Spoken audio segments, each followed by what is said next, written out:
Hello everyone and welcome back to the channel. Today we are going to talk about something really important in HTML, and that is HTML file paths. By the end of this video you will completely understand what file paths are, why we use them, and all the different types with real examples. So let's get started. So first of all, what exactly is a file path?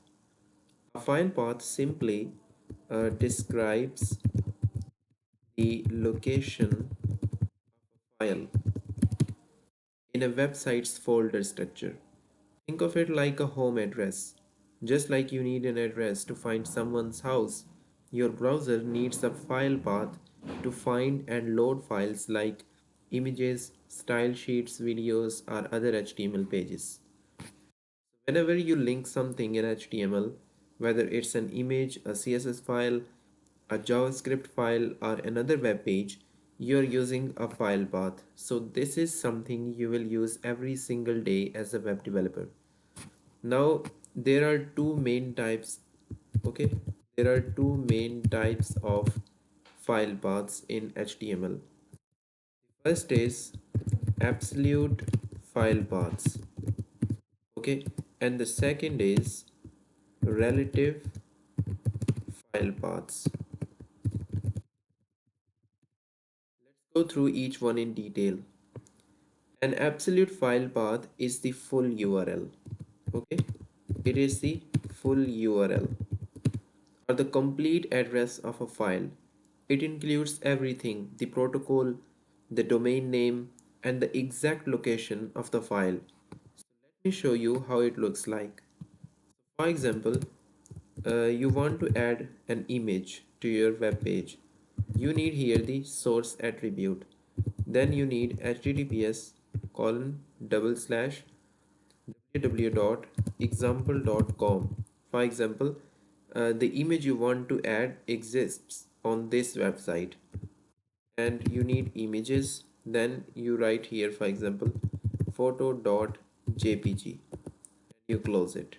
Okay, so in this example we are telling the browser go to the website, that name is www.example.com, then go inside the images folder and load the file called photo.jpg. So absolute paths are mostly used when you are linking to a file that is on a completely different website or server, not on your own website. The advantage is that it always works no matter where your HTML file is located. The disadvantage is that if the external website changes or goes down, your link breaks. Also, if you move your own website to a different domain, all your absolute paths need to be updated. Understand? Now, relative file paths are the ones you will use the most when building your own website. A relative file path point to a file relative to the current page's location. Okay, so it will point relative to the current page's location. In other words, it gives directions starting from where you currently are. So there are three scenarios you need to understand here. The first one is if the file you want to link is in the same folder as your current HTML file, you simply write the code like this. For example, you need image, then you need the source attribute, and you write here photo.jpg. Very simple. Okay, so this means, hey browser, look for the photo.jpg right here in the same folder where this HTML file is. Okay, if the file is inside a folder within your current folder, you write the folder name, then a forward slash, then the file name. So let me show you how it looks like. You need image, then you need the source attribute, then you write here images, and you write, for example, phishing.png. Okay, so this means go into the images folder and inside that find phishing.png. So you are going deeper into the folder structure. Third is, now what if the file is outside your current folder, meaning it's one level up. In this case, you use two dots and a forward slash. So let me show you how it looks like. It looks like this. Okay, so for example, you need here image tag, and then you need the source attribute, and you write here dot slash photo dot jpg. Okay, so this means go one level up from the current folder and then look for photo.jpg there. So you can even go up to two levels by writing, if you write this, okay, you can go up to two levels. So let me give you a real world example so this makes complete sense. Imagine your website has this folder structure. For example, folder name is website. Okay, now let's create the structure, and the structure is, first of all, for example, here index.html file exists. Then in the website folder, if you go here down, and here exists about.html. Okay, then if you go deeper, like this, here exists images folder, and inside the images folder, let me show you, here exists another file name. That name is, let me write here, logo.png. Okay, and if you go deeper, here another folder exists. The name is pages, and the pages folder, and inside the pages folder there exists like contact.html file. Let me write here contact.html. So now inside contact.html, if you want to display logo.png, okay, so if you want to display logo.png, you need image tag, then you need the source attribute, then you need this double dot slash images and logo.png.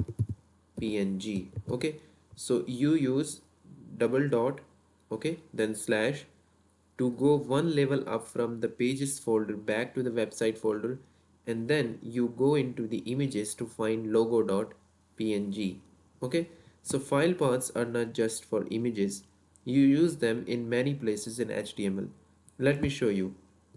For images, like, you need image tag, and then you need source, and then you need images and phishing.png. In this way you can add image to your web page. Then if you want to link a CSS file, you need the link tag, then you need the rel as an attribute, then you set here the style sheet.